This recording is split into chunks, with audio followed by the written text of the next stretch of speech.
Real quick, it's Mickey Rourke that I'm talking about in this episode when I can't think of the actor's name. I'm telling you now, it's Mickey Rourke. I thought of it as soon as I disconnected my mic, as soon as I took the phone, took my camera, which is my phone, I took it off the tripod. Mickey Rourke, that's who it is. I thought of it, but it was after I clicked, to record off. Anyways, enjoy the episode. Peace.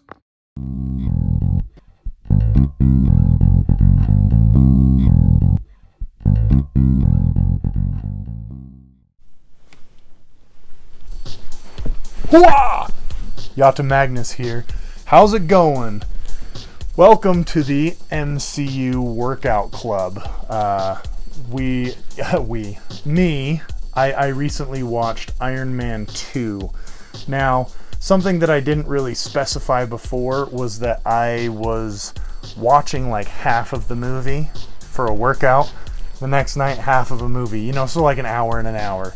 And, you can kind of do this however you want. If you're watching this retroactively and all of my workout club episodes have come out, it's just like a fun little movie club tied to self-motivation, the idea of, working out while you're at home, because a lot of people find a lot of comfort being at home rather than going and working out at the gym. Some people don't have gym memberships. In this case, I just wanted to inspire some healthy physical activity while you're at home, and possibly while you're doing something else that's entertaining and inspiring. I know it's not a matter of I want to be these heroes, their bodies is what I aspire to be like. It's more like seeing strength in action. It's not necessarily just wanting to look like them, but just knowing that they're finding that inner strength to become the best versions of themselves. So why can't I do the same and use, the movie, the story, to help me be motivated? And it's fun. But anyways, Iron Man 2. I have no idea what year this came out. We'll just say 2010, maybe, or 09. I don't know. I won't even think about that. Bing. But, this movie, they recast Rhodey, Iron Man, Tony Stark's friend Rhodey. They recast him as Don Cheadle, which is fine. They have a little joke, like I'm here, let's not talk about this, let's move on. And he does great. And apparently it was just some budgeting thing where Terrence Howard, I think that's his name, from the first Iron Man movie. He's a cool guy. I like him as an actor. But maybe he was like upset with how much Robert Downey Jr. was making versus him. Whatever. The politics of movies and money and stuff like that sometimes just gets in the way of fandom. And anyways, Don Cheadle's great, and he's been Rhodey ever since. But, I guess he technically played another character way later on, but we won't even talk about that. Secret Invasion. But anyways, spoiler alert, Secret Invasion, Rhodey.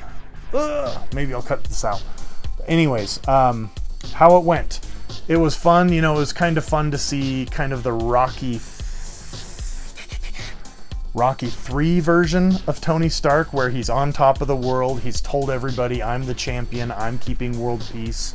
I've privatized world peace, guys, you're welcome. And he's just really cocky, he's really sure of himself. And then along comes Ivan Vanko. I can't even remember the actor's name right now. But, he is the son of... So Tony Stark's father designed the... what is it called? The little chest piece. The arc reactor with this Russian guy, and I mean, to what degree they kind of shared the patent or the invention, I don't know. But anyways, Tony Stark and Tony Stark's dad ended up getting rid of this guy, and this guy just got secluded in Russia and kind of spit this poison into his son's ear for years and years about Stark Industries and whatever. So now Ivan Vanko he's on a vengeance streak. He wants to get revenge. He wants that money. He wants that notoriety that Tony Stark has. And, rather than using that power for good, he's using it for evil and self-gain, you know, which is not cool at all. You know, with great power comes great Iron Man responsibility. You know, if you can make a suit like that, don't make it to be a bad guy. The dude learned that in Iron Man 1, right? Well, he learned it as he exploded and fried to death. Anyways, so now this movie, we've got Ivan Vanko is Whiplash, I think is his name in the comics, and he's just got his little whippy whips. You know, I don't understand how that's better than, you know, the Care Bear stare. I love there's a part where Tony Stark is drunk at a party, at his birthday party, and he's just blowing glass up, like bottles of wine, bottles of champagne or whatever. And someone throws a watermelon up in the sky and he does a Care Bear stare and just blasts it, you know. It's pretty rad. But when they're breaking glass, have you ever, you know, been around broken glass? It's not fun to have being showered down on you or be all over, you know. That could get in the cracks of your shirt and you turn your neck and you're cutting yourself. You know, it's like, but everyone's just having a good time. Everyone's whatever. Broken glass in movies is very troubling. You know, I know it's always that candy glass, but yeah, man, real glass broken everywhere. That's not a good time. You know, your shoes, you're slipping and sliding on it. You know, if it's not good. But that fight in particular, the Iron Man versus Rhodey fight, Rhodey comes to the party, sees drunk Tony Stark, and is like, now's my chance to steal the suit. So he gets in the War Machine suit, and they have a little robot battle, which one of the best parts is the Tony Stark says to the DJ, put on some sick beats that I can kick my friend's ass to. Give me a fat beat to beat my buddy's ass to. Or whatever. And one of the songs that they kind of mix in there is Robot Rock, I think is what it's called, Robot Rock by Daft Punk. And back when I was a teenager in like high school and whatever, me and one of my friends, we wanted to make some sort of either a stop motion animation video or some sort of cool, just, you know, robot battle song to that song. So it was cool seeing that in a movie. And yeah, the music in this movie is, there's a soundtrack that's all done, you know, with the orchestration and whatever, but then there's another soundtrack, I don't know the name difference, but there's another soundtrack that's all AC/DC. So you get, you know, Shoot to Thrill, Highway to Hell, Back in Black, Thunderstruck, you know, you get a lot of really good AC/DC songs in this movie, which helps the adrenaline, helps the action, you know. But yeah, that birthday battle scene is pretty cool, and you know, that's where Tony Stark famously pees himself in the suit. And as Tony, how do you go to the bathroom in the suit? Just like that. And you know, in front of everybody, which is kind of funny. You know, you don't know if he's wearing clothes, if there's some sort of catheter. You don't know if, like, when the Iron Man suit is on, is he naked? Is he peeing through his clothes? I don't know, but it's funny. Anyways, what I was saying about this movie, there's also a cameo, well, a retroactive cameo by little boy Spider-Man. Little Peter Parker is a boy. He's the little boy at the expo, or at the World event at the end of the movie, and he's got the Iron Man mask on, and he goes to stop the enemy, you know, goes to stop the bad guys, and Iron Man comes in, blasts him, and says, you know, good job, good shooting, kid, blasts off. I guess that's Peter Parker. And when you watch Spider-Man Homecoming, in the end credits, it's showing kind of the stylized shots throughout, you know, the history of Spider-Man kind of thing, and one of them is it shows that little boy. So it is him. It's Tom Holland, and he's got that little mask on, and he's just hiding his identity. I don't know. Anyways, this movie was fun. I really like the buddy aspect of it. My favorite part of the movie, besides the birthday battle's great, but my favorite part of the movie is when they're in the kill box towards the end. It's Iron Man and war machine, and they're talking strategy. They're like, you know, well, I'll go up there. No, I'll go up there. You know, we'll get the high ground. Da, da, da, da. And then while they're trying to figure things out, they're talking about how where they're standing is the worst place to stand. It's the kill box. It's where you go to die. And then, right, you know, just then, boom, boom, boom, all of Ivan Vanko's drones surround them. Everyone suits up, their face, you know, little face mask comes over, and they go into battle, and it's awesome. Honestly, I can't remember the name of the actor. I'm having a lot of trouble. He's in The Wrestler. He's in Sin City. His name is...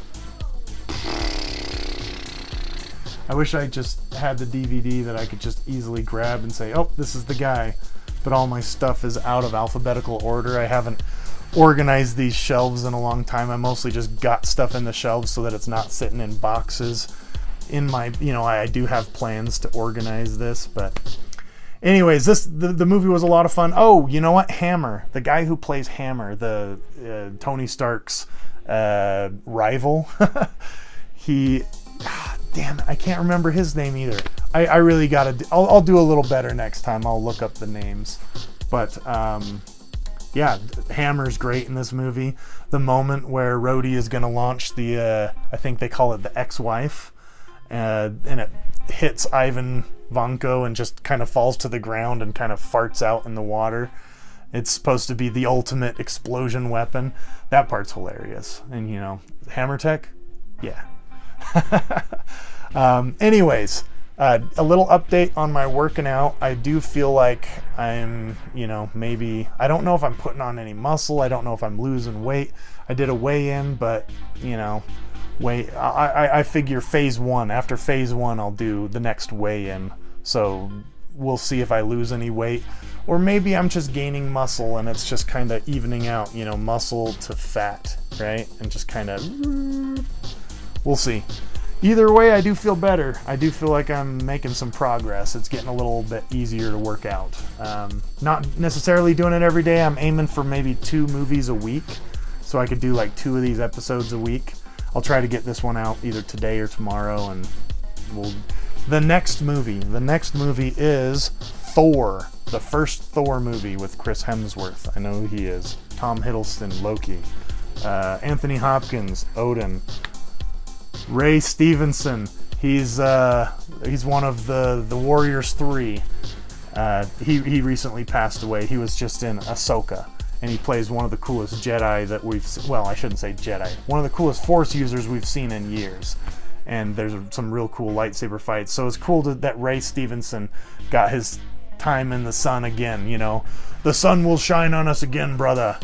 But that Ahsoka role was great. But he, before, and I know, I'll say this next time, but he was actually in the MCU before it was the MCU. He played the Punisher in a Punisher Warzone movie. But then in the MCU, he's Volstagg the Warrior. He's the big dude who just eats and eats and eats and has the big beard and everything. Which, yeah. Anyways, next time we're watching Thor. Well, I'm watching Thor. I'm going to work out to it. I'm going to keep this going. And anyone who's watching, thanks for tuning in. If you find any of this inspiring, drop a comment down. Drop a comment. I shouldn't do thumbs down, but drop a comment. It would be great to hear from you.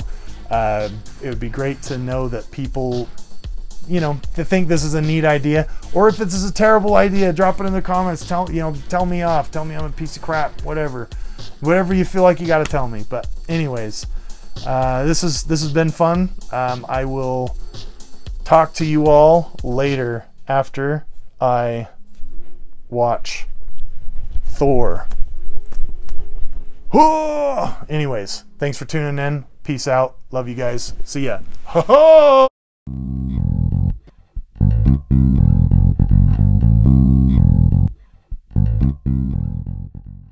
Give me back my son! Just like that.